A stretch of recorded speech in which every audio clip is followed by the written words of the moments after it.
Welcome to the Unitarian Universalist Church of Amherst. I'm Reverend Michelle Buhite, the minister of this congregation, and we are so glad that you have chosen to worship with us today. Please see our website, uuamherst.org, or our weekly email updates to connect and grow your soul. We begin our time together by lighting our chalice. The flaming chalice is the symbol of Unitarian Universalism, the light of truth, the warmth of community, and the fire of our commitment to bring more justice and compassion to a hurting world. May the flame we ignite burn brightly in our hearts and shine through our lives.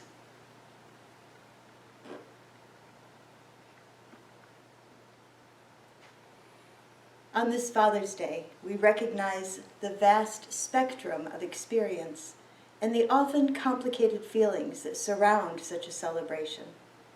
We honor those fathers and father figures in our lives who have loved, supported, encouraged, and instructed us, and we seek to share these gifts with others. We mourn with those who mourn the loss of a father, and fathers who mourn the loss of a child, whether separated by death or estrangement. We support those for whom this day brings pain and sorrow, who suffered abandonment, neglect, and abuse.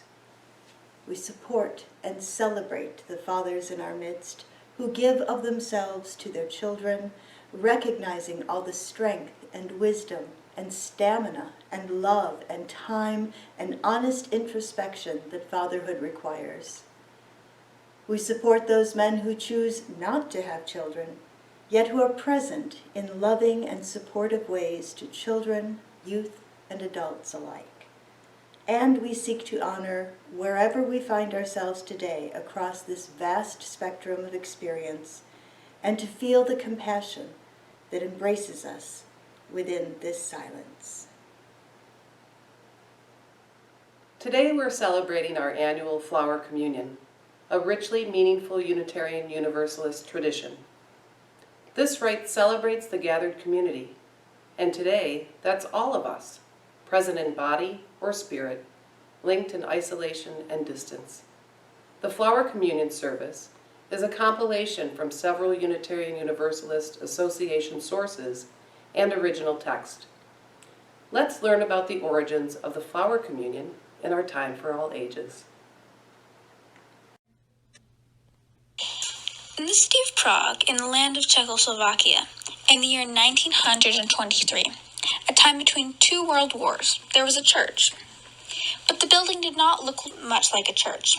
Some churches have towers with bells that ring out over the land. Some churches have tall spires that reach to the sky. Some churches have massive doors of carved wood or enormous windows of stained glass with colored light shining through. Some churches have great organs with hundreds of pipes, from small ones like drinking straws to huge ones that touch the ceiling. Some churches have statues or pictures or candles or chalices. This church had none of those things. It had no bells, no spires, no stained glass windows. It had no organ to make beautiful music. It didn't even have a piano. It had no carvings of wood or statues of stone. It had no candles or chalices. It had no flowers. The church did have some things. It had 4 walls and a ceiling and a floor. It had a door and a few windows. It had some wooden chairs, but that was all, plain and simple. Except the church also had people, which came to it every Sunday. And they were most important to the church, part of the church of all. Because without people, a church, any church, is just a building, no matter how tall its spires, how loud its bells. We have a plain and simple church, the people declared, because we are plain and simple people. We need nothing more. The church also had one very important thing. It had a minister. His name was Norbert Chapek. He had been the minister at this plain and simple church for 2 years, Every Sunday, Minister Chapek went to the church. He spoke to the people, and they listened, sitting quietly and still in those hard wooden chairs. When he was done speaking, the people talked a bit among themselves, and then they went home. That was all. No music, no candles, no food, not even coffee or donuts. Minister Chapek had wondered sometimes if there was something, perhaps a little bit of something more. He wrote some songs, and the people sang them. But nothing else came to his mind, so the church went on, plain and simple as before. Springtime came to the pretty city of Prague, in the land of Czechoslovakia. In the year 1923, and Norbert Chapek went for a stroll. The rains had come, and the birds were singing, and flowers were blooming all over the land. The world was beautiful. Then an idea came to him, simple and clear, plain as the day. Next Sunday, he asked the people of the church to bring a flower, or a budding branch, or even a twig. Each person was to bring one. What kind, they asked. What color? What size? You choose. Each of you choose what you like. And so, on the next Sunday, which was the first of summer, the people came with flowers of all different colors and sizes and kinds. There were yellow daisies and red roses. There were white lilies and blue asters, dark-eyed pansies and light green leaves, pink and purple, orange and gold. There were all those colors and more. Flowers filled the vases, and the church wasn't so plain and simple anymore. Minister Chapek spoke to the people while they listened, sitting quiet and still in those hard wooden chairs. These flowers are like ourselves, he said. Different colors, different shapes, and different sizes, each needing different kinds of care, but each beautiful, each important and special in its own way. When he was done speaking, the people talked a little among themselves, and they each chose a different flower from the vases before they went home. And that was all. It was beautiful, plain, and simple as the day. The flower ceremony was brought to the United States in 1940 by Dr. Chapek's wife, Maya V. Chapek, as she toured the United States. Unfortunately, Maya was unable to return to Prague due to the outbreak of World War II, and it was not until the war was over that Norbert Chapek's death in a Nazi concentration camp was revealed. From this beginning, the service has spread to many of our Unitarian Universalist congregations and has been adapted along the way. Beginning in 1923, the people of the Unitarian congregation in Prague, all the children and adults, participated in this colorful ritual, which gives concrete expression to the humanity-affirming principles of our liberal faith. When the Nazis took control of Prague in 1940, they found Dr. Chapek's gospel of the inherent worth and beauty of every person to be, as Nazi court records show, too dangerous to the Reich for him to be allowed to live. Dr. Chapek was sent to Dachau, where he was killed the next year during a Nazi medical experiment. This gentle man suffered a cruel death, but his message of human hope and decency lives on through this flower communion, which is widely celebrated today. Where have all the flowers gone? Long time passing. Where have all the flowers gone? Long time ago. Where have all the flowers gone? Girls have picked them, everyone. When will they ever learn? When will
was originally written by my mentor and friend, David Bumbaugh.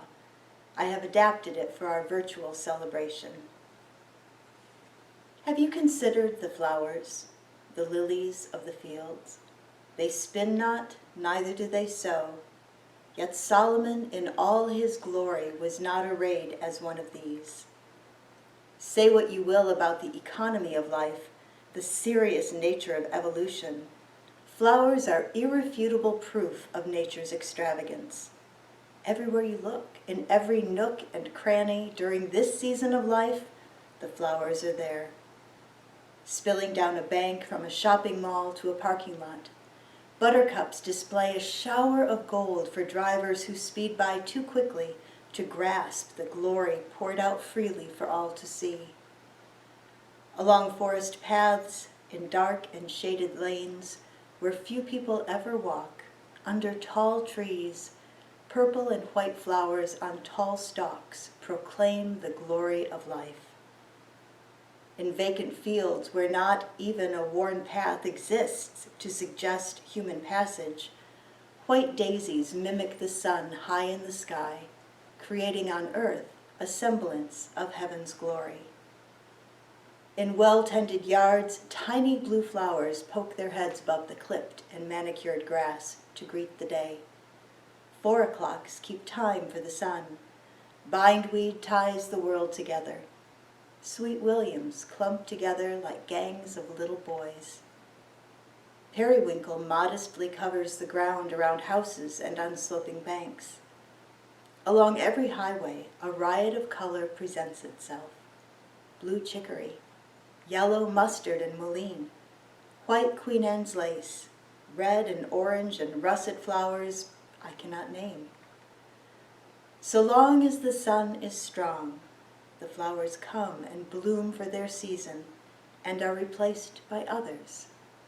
Crocus to daffodil to tulip, azalea to dogwood to rhododendron, lilac to peony to iris to rose, daisy to chicory to aster to goldenrod, one after another, filling our world with a riot of color, with beauty we cannot create or earn or deserve. Flowers are strangely independent creatures. Some we have domesticated as if they were cattle or sheep. They grow only at our sufferance. They stay where we put them. In true human form, we prize them for their docility. But most flowers represent natural powers not under our control. No matter how we dig and weed and spray and curse, nothing we do can keep the dandelion out of the front lawn. The daisies come to spite us and stake their claim in parking lots and ballparks and hidden corners. Even some of the tamed flowers occasionally burst through generations of conditioning, and a prim tulip suddenly appears all alone under a tree where a tulip has no business being. And a clump of iris makes a home in a forest preserve. The flowers you see do not bloom for us. They do not care whether or not we see them. They grow and bloom because they are full of life, because the history of the species impels them to display their glory, not to the world, but as part of the world, because the world would be incomplete without the riot of blossoms, which expresses nature's voiceless joy in life. It is true that flowers are fragile. Their lives are short. Sometimes a wild flower taken from its root by a small, hot hand does not survive to reach the kitchen door. What was a proud blossom has become a wilted shadow by the time the child presents it, a token of love, to a parent. Even when left to live out its cycle, the flower is soon gone, reminding us that nature knows nothing of permanence, that our lives, like that of the flower, are part of an endless cycle of many endless cycles, but only a part. Perhaps that is why we love flowers with a bittersweet love. We know they are a gift of grace, softening the harsh edges of reality. They invite us to seek the beauty of each moment. They encourage us to find fulfillment in life and the living of it. And they remind us that nothing is forever, that each moment with its beauty and its fulfillment passes on to another moment with gifts to be discovered and savored. One cannot keep the moment any more than one can keep the flower. One can only rejoice and give thanks for the grace which makes this world, our home, a setting of beauty and delight, where we too may be lived by life with nothing to gain, nothing to lose, nothing to prove.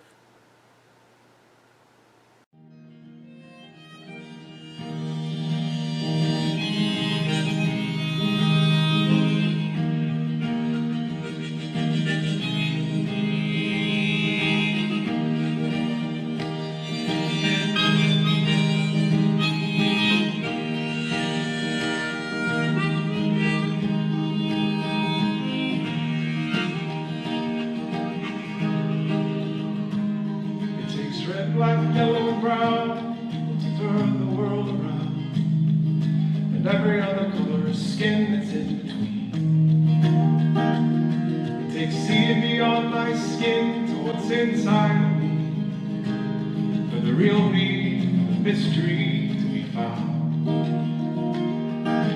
Inside every person there is a heart beating a rhythm, follows an ancient musical path. Everything lives carried with in every shade of life. There is a heart inside that beats the same color. It takes songs, poems, and names in many languages. The sound of earth and heaven to be heard. It takes hearing beyond my words to what I really mean. The song I sing to ring throughout the world. Inside every person there is a heart that's beating a rhythm. It follows an ancient musical pattern. Everything living is carried with every shade of life. There is a heart inside that beats the same color. You and I were the same. Our colors would turn gray. Where would the brightness of day go without the rainbow? So lonely eyes will see, and open mind will believe that we are many colors being one.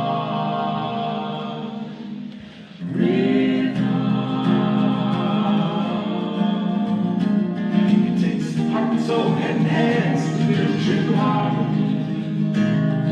With patience, love, and kindness will survive.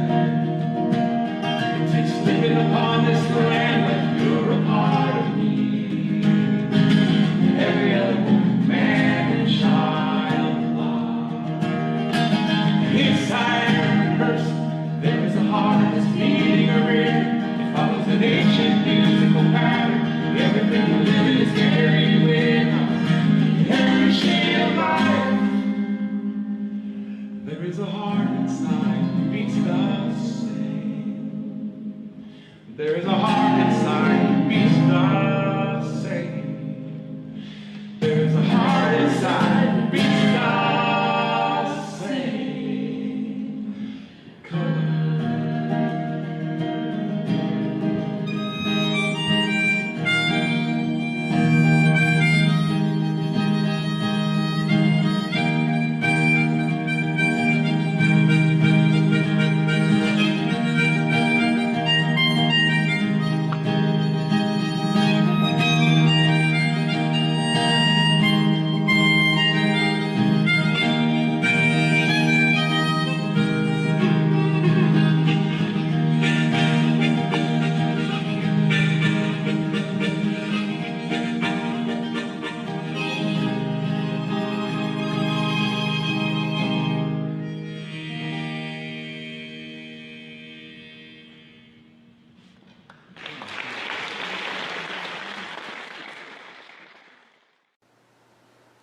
the beauty of the flowers and the community they represent. Flowers from your yard, from along the road, from a florist, from the rose bush by the driveway. From many different sources, these many different flowers have come. They symbolize the extravagance of nature, for as various as these flowers are, they do not begin to exhaust nature's inventiveness in creating forms and color and beauty. And what nature has done for flowers, nature has done for us. We too are products of nature's extravagance. Each of us is unique. Mingled together, interacting, we do not become less unique, but rather find our uniqueness heightened. Here in this place, here in this human community, we find the fuller dimensions of our individuality, the richer meaning of our existence, the profound delight of this world and our existence in this world. Flowers are a symbol of gratitude for beauty we did not create, of gratitude for blessings we do not deserve, of gratitude for joys which come when unexpected. Appreciate a flower as a symbol of your participation in the community of this congregation, of your participation in the community of humankind, of your participation in the community of all living things, of your participation in the universal community. Each flower reminds us that beauty and grace and joy and love are not matters of reciprocity. In this world, we cannot earn or deserve that which is most important. It comes to us as a gift.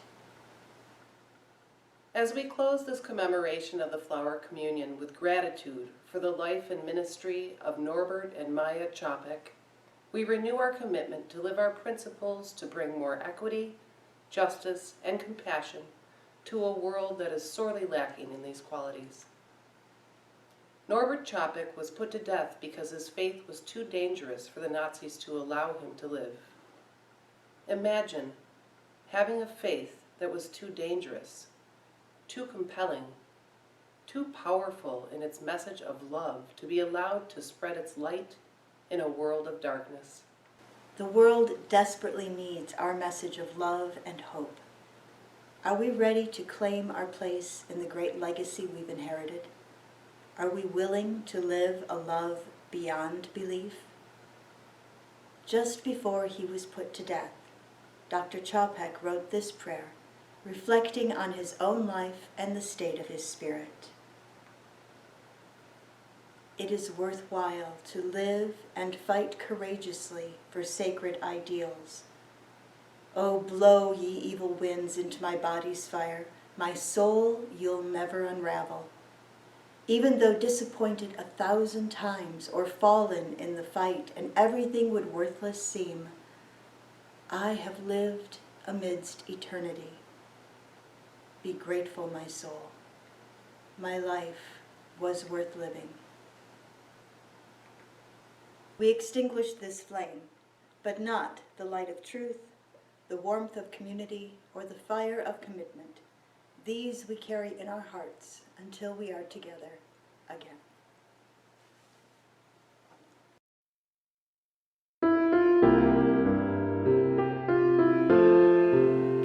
Travel light and travel easy till I see you once again. Travel light and travel easy, and remember I'm your friend. Life is short, and we do not have much time to gladden the hearts of those who travel with us. So be swift to love and make haste to be kind. Go your way in peace.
Say hi to the camera. Hi, camera.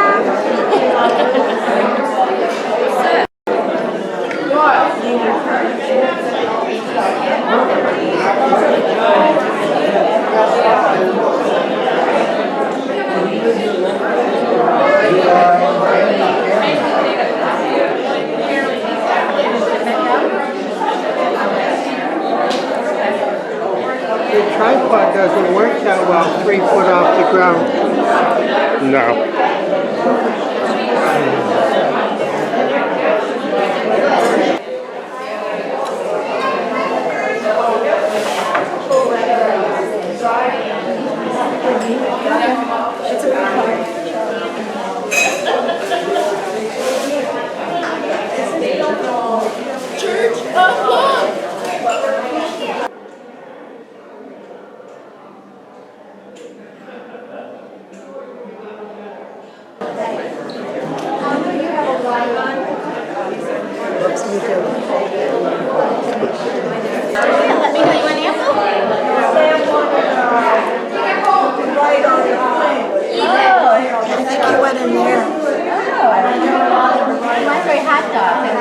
That's what we do with all our leftovers.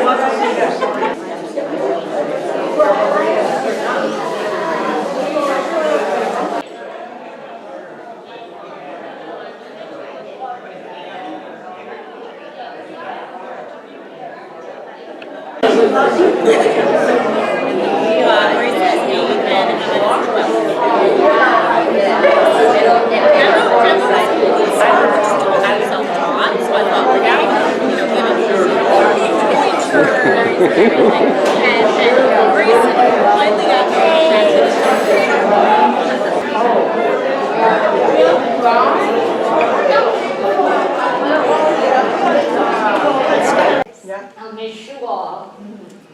So, I want to thank you all for everything you've all done. And I'm sorry I'm not able to talk much of the time. That's all right.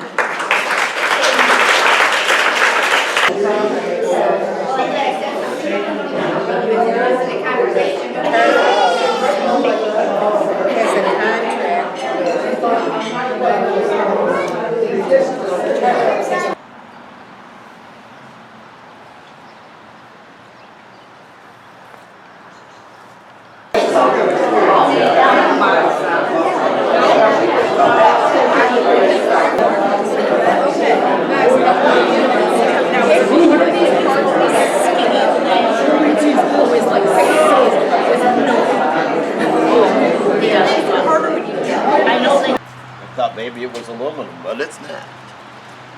Same plastic over there. If you ever go to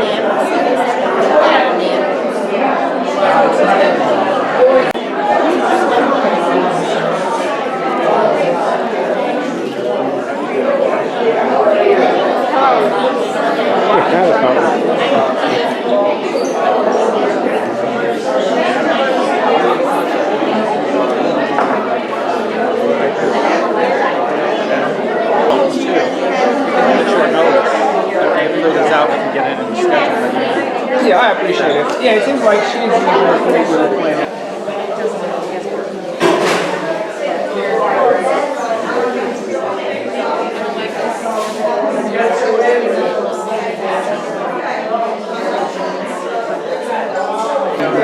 Yeah, sure she is. Well,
good large radiator.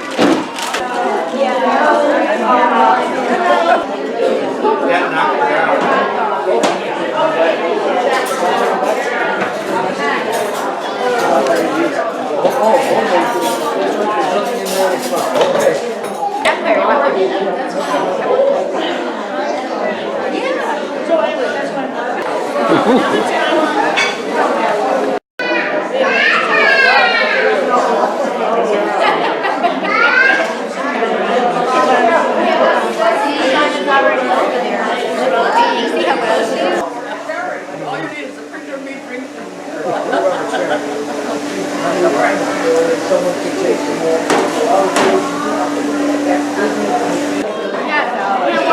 Eating that apple.